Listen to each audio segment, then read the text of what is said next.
So hello dear student, কেমন আছো? I hope প্রত্যেকে শুধু ভালো নয় ভীষণ ভালো আছো। স্ক্রিনের ওপরে যে প্রশ্নটা দেখা যাচ্ছে, কি বলেছে দেখো। প্রশ্নটা বলা আছে sine of A into sine of A plus 2b, okay. তারপর minus sine of B into sine of B plus 2a is equal to কি আছে, sine of A minus B into sine of A plus B. এটা আমাদের প্রমাণ করতে হবে, ওকে। প্রমাণে করা যাবে, কিন্তু ফটাফট করে আমরা এখানে একটা কাজ করব। ফার্স্ট অফ অল সে কাজটা কি, এই জায়গাটাকে ফর্মুলায় আনতে গেলে, এখানে 2 আনতে হবে। হ্যাঁ, চলো 2 আনি।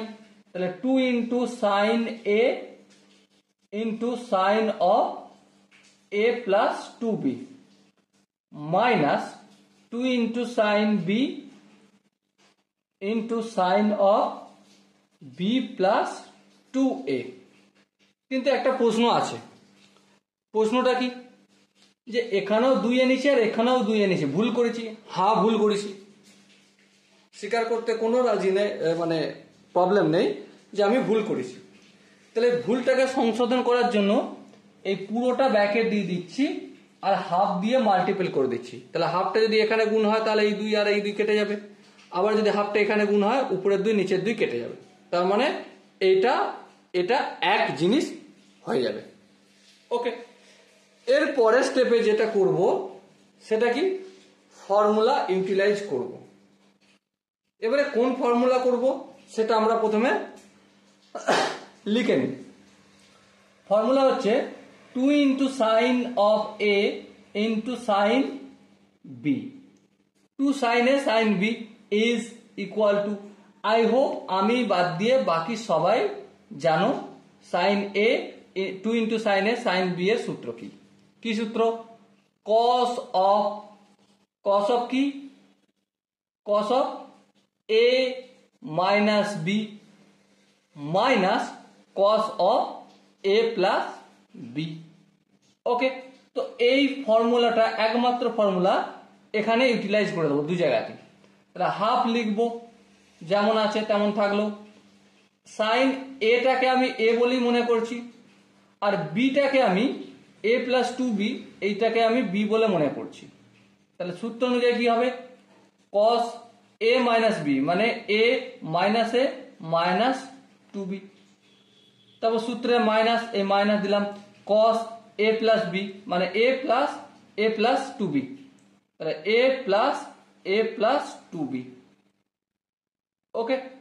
এরপর দেখো এখানে মাইনাস আছে, তাহলে এই মাইনাসটার জন্য আমাকে একটা কাজ করতে হবে, এখানটা ব্র্যাকেট দিয়ে দিই, এখানটা ফের ব্র্যাকেট দিয়ে শুরু করব। একই সূত্র, cos of A minus B, A বলতে এখানে এই বিটাকে এ বলে মনে করছি, আর বি প্লাস 2 এটাকে বি বলে মনে করছি। তাহলে এ মাইনাস বি বলতে বি মাইনাস 2a। তারপর মাইনাস সাইন, হ্যাঁ মাইনাস সাইন সূত্রে। তারপর কি, কস এ প্লাস বি বলতে বি প্লাস 2a, তাহলে B plus 2a। I hope এখানটা প্রত্যেকের বোঝা গেছে। যদি বোঝা যায় তাহলে এই স্টেপটা দেখো, প্লাস এ মাইনাস এ কাটবে, হ্যাঁ এখানেও দেখো মাইনাস বি প্লাস বি কাটবে।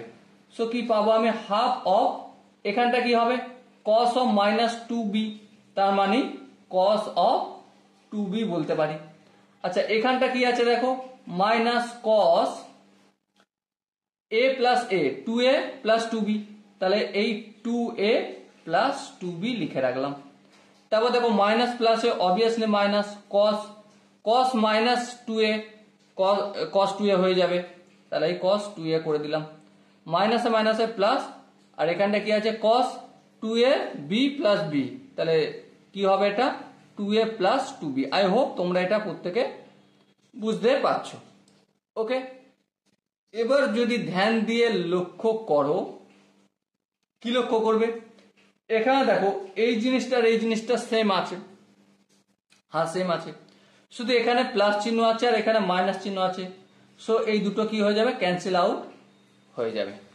তাহলে কি বেঁচে আছে দেখো, বেঁচে যেটা রয়েছে হাফ কস অফ 2b, এখানটা মাইনাস মাইনাস দিলাম কস অফ 2a, তাহলে cos c minus cos d এর সূত্র। এবারে cos c minus cos d is equal to কি হয়, 2 into sign c plus d আপন 2 into sign d minus c আপন 2। সো ফটাফট করে এই ফর্মুলাটা যদি আমরা এখানে ইউটিলাইজ করি, সূত্রে 2 লিখবো, তারপর সাইন লিখবো c প্লাস d মানে 2b আর 2a অ্যাড করলে কি হয়, 2b আর 2a অ্যাড করলে দুইটা কমন নিয়ে নিই, a প্লাস b, আর সূত্রে এই বাই 2 আছে তাই এখানে 2 লিখলাম, into sign d minus c মানে 2 ব্যাক কমন নিয়ে নিচ্ছি, a মাইনাস b বাই 2 করে দিলাম। ওকে, আই হোপ এটা তোমরা জানো, প্রত্যেকে বুঝতে পারছো। এই 2 দিয়ে কেটে গেল, এই 2 দিয়ে কেটে গেল, তাহলে কি বেঁচে আছে, এই 2 কাটলো, তো sine of a plus b into sine of a minus b, আর এটাই আমাদের রাইট হ্যান্ড সাইড প্রমাণ করতে বলা হয়েছিল। ওকে, সো ডিয়ার স্টুডেন্ট, এবার বলো কোন জায়গাটা বুঝতে অসুবিধা রয়েছে। আই হোপ এমন কোনো জায়গা নেই যে জায়গাটা আমি তোমাদের ক্লিয়ার করাইনি। যদি এরপরও কোনো জায়গায় বুঝতে অসুবিধা থাকে, কনফিউশন থাকে, ছোট্ট একটা কাজ করতে হবে। কি কাজ, কমেন্টে অবশ্যই জানাতে হবে। আর দেখা হচ্ছে নেক্সট ভিডিওতে। আর নেক্সট ভিডিও পাওয়ার জন্য কি করতে হবে, I think you know the better than me. Okay, so मिलते हैं अगला वीडियो में, तब तक के लिए bye bye, thank you and जय हिंद।